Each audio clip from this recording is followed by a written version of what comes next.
While Yin Yun was trying to stop the persistent Ben Long, he kept on resisting and tried to get to our hero. However, when he saw the crossbow in Woon's hands, he was surprised. He had already had the experience of meeting with people who were armed with such weapons. Last time he managed to get away, but he couldn't help but note that, like the cannon, it was a very dangerous weapon. At the same time, our hero pulled the trigger.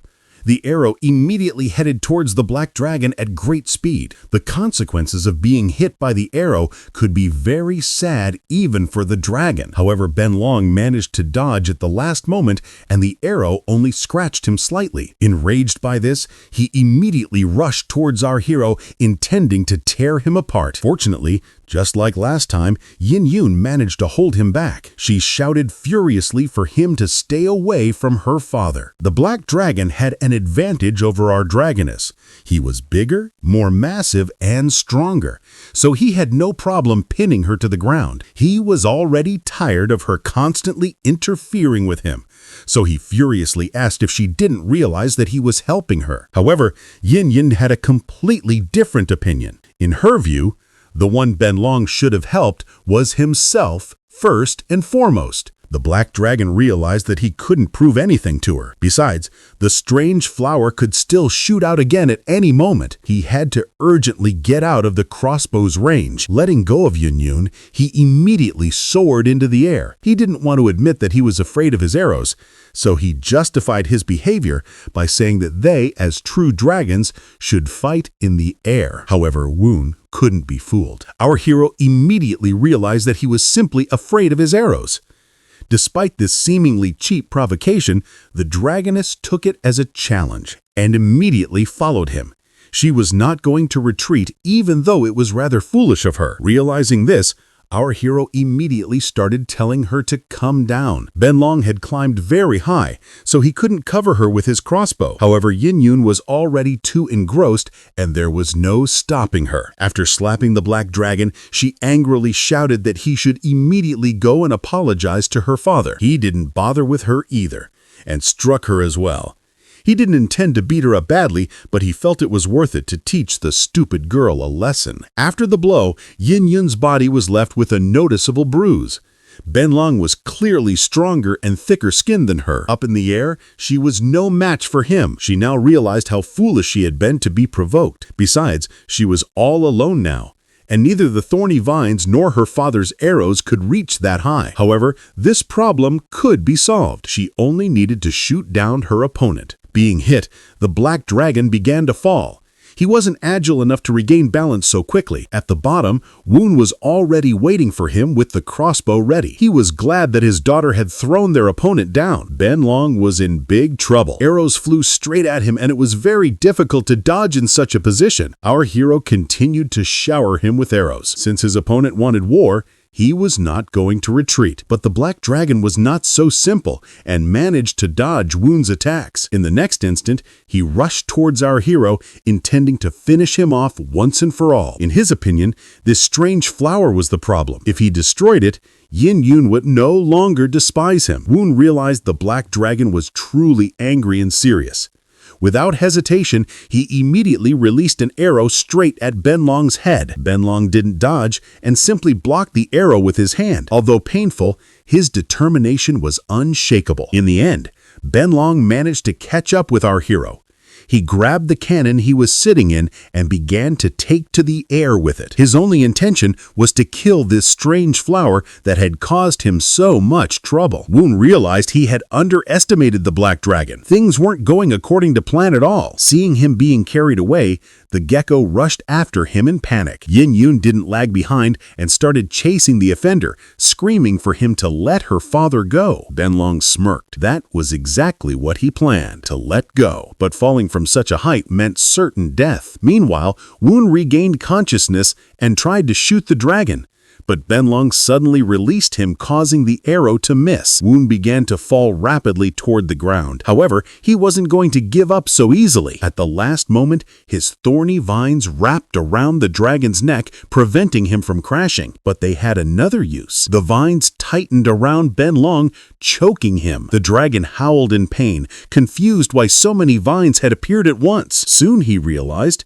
It was that damn flower again. Seeing Benlong's annoyance, Woon began to mock him. The dragon should now know how strong he was. These words made him even angrier. He swung his head around and eventually managed to bite through the vines. Once free, he thought he had won, but he was very wrong. Our hero wasn't letting him go. More vines shot out, grabbing the dragon's leg. Benlong questioned whether Woon was a flower or an octopus, but either way, he was still being dragged down. Yin Yun flew up and asked anxiously if she could help. Woon, passing the pilot test, told her to get out of there. Benlong also shouted for everyone to leave him alone. With a swipe of his claw, he cut the vines again, causing Woon to fall. Benlong was sure the flower would shatter. Victory was his, but he still didn't understand Woon's abilities. Woon used his magic roots to heal and regrow his vines almost instantly, but that alone wouldn't save him.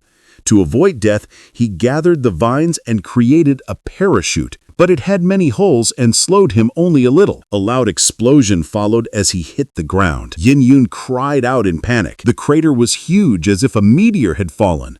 But Woon survived. His cannon was still intact. Seeing her father alive, Yin Yun turned to the culprit. Something terrifying appeared behind Benlong. Yin Yun herself claws out, screaming revenge. Unable to stay airborne, they both fell. But only Benlong crashed hard. He felt terrible, crushed, bruised, bones aching, when suddenly a sword appeared in front of his face. Benlong howled in terror.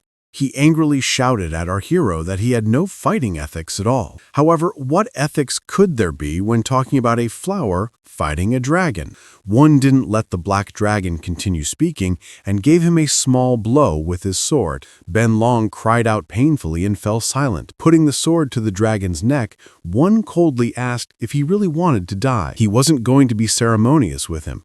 After all, Benlong had already caused them a lot of trouble. Benlong, on the other hand, had a look of horror on his face. He still couldn't believe one was just a flower. The cannons, the crossbow, the tentacles, the swords, it just didn't make any sense. But it wasn't just the terrifying flower that posed a danger to him. Yin Yun was still very angry with him. Moreover, she was still planning to kill him. Benlong had long felt that he shouldn't have messed with these two. At this moment, he regretted not running away when he had the chance. Now he was trapped.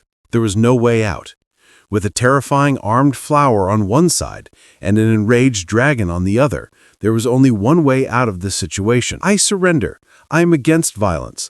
I'm for world peace. Let's say no to bloodshed. Even majestic and proud dragons sometimes had to admit defeat. His life was at stake, so Benlong decided he had to survive at all costs. Moments before the inevitable, our hero's sword stopped at the head of the frightened black dragon. One was very angry. He told Benlong in a furious voice that Benlong was the one who started the fight and yet was now asking for a truce. It was obvious to the black dragon that these two were still very angry with him. However, despite that, he was still alive, and that meant he still had a chance. Smiling kindly, Benlong said that he had just decided to test their strength out of curiosity, and he actually had no intention of killing them. He also promised that he would give them food and water and let them stay in this oasis for as long as they wanted. Hearing this, one said that he must have been talking about himself. There was indeed a lot of meat on him, and it would definitely make a great barbecue. Benlong immediately panicked and insisted that his skin was very thick and rough, and his meat was also unpalatable. One smiled devilishly and replied that it had yet to be tested. Benlong, who had had enough of these threats and insults, said irritably that there was no point in killing him anyway because they already had enough food. Seeing him angry, one smiled and told him to relax. He just wanted to scare him.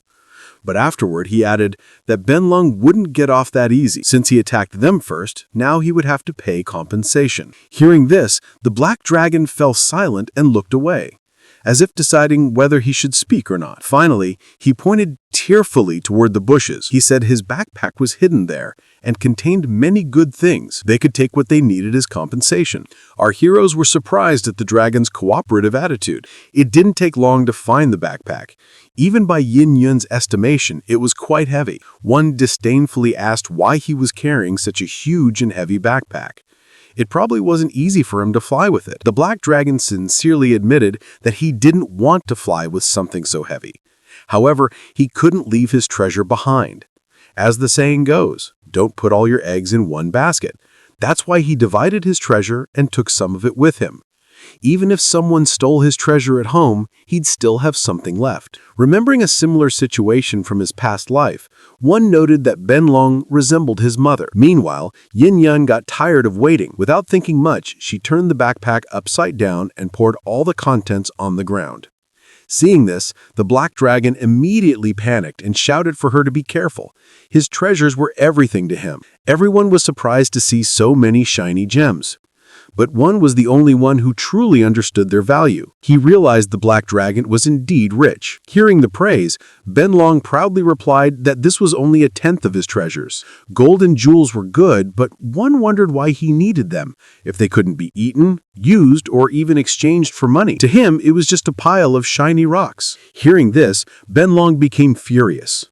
Even if they weren't useful, they were still his treasures. He collected them diligently, cleaned them, and played with them every day. He couldn't let anyone disrespect them. While the black dragon was freaking out, Yin Yun noticed a scroll in the middle of the pile. It clearly didn't belong there. After looking at it, one concluded that it was a map. He also noted that it was drawn primitively and rather ugly. Benlong explained that he copied it from one of his father's collections. One asked if he had just taken this drawing and traveled with it. The black dragon proudly replied that a man must be ambitious, travel thousands of miles, and read many books.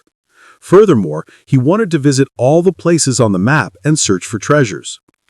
Hearing this, one thought to himself that treasure hunting was Benlong's true motivation. Pointing at one mark on the map, he asked if there was really a forest there. Benlong immediately replied that there was. A forest called Tiu. It was vast and rich. According to legends, it was the garden of the god himself. This god dwelt in the Pious Mountains, covered in ice and snow all year round, located to the east of the ancient forest. After thinking for a while, one said to himself that this would be a great place to put down roots. He still had many questions. The first was why the desert was shown as barren on the map and why it was called the Wasteland of Oblivion. Benlong didn't know much, but he said he heard that despite the barren land, there used to be large and bustling cities. His words confirmed one's observations. Something had indeed happened in the desert that made entire cities vanish. But without more clues, there was no point thinking further. With lifted spirits, one announced that he was taking the map and some gold coins as compensation. He had wanted the map for a long time.